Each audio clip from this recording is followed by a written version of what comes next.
Renault has been pretty successful lately, with 2016 marking the debut of the 4th generation Megane, which can now be had as a 5-door hatchback, 4-door sedan, and as an estate.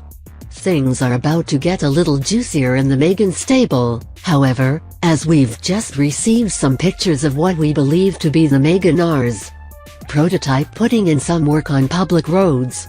Right now, the car is wearing all the gear of the Megane GT, but there are a couple of clues that give this model away as a prototype, like those center-mounted exhaust outlets poking out of the rear bumper, for instance. The exhaust outlets aren't all we have to go by, but we'll get more into that later. For now, we have some very interesting possibilities to consider. First, let's start off by saying that the Megane R.S. will only be available as a 5-door hatchback since Renault has no plans for a coupe variant of the Megane, so there's that. Secondly, we think Renault might have the Focus R.S in its sights, and if so, the Megane R.S. will likely inherit an all-wheel drive system to make it a true competitor. Furthermore, Renault also has a unique opportunity to put the Focus R.S in its place if it can manage to muster up more than 300 horsepower.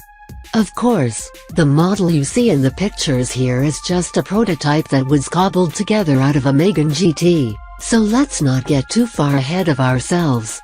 For now, let's take a look at these new pictures, talk a little about what we'll see in the future, and make some predictions based on what we see and already know.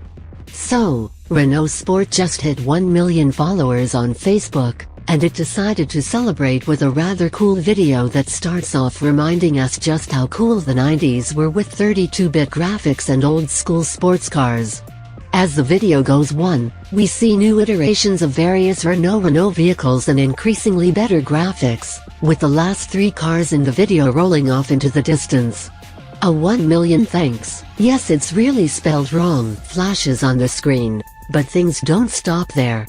As the Renault logo starts to fade off, the video transitions into a warehouse where the upcoming Megane R.S is sitting under a sheet we can't make out much, but we do get to see the LED running lights that encompass the headlights, and that it will have a 3 LED fog light layout in each lower corner. It also fires up for a second to let us hear the engine note just before the video comes to a close. It sounds pretty good for what it is, and we can't wait to see the sheet come off.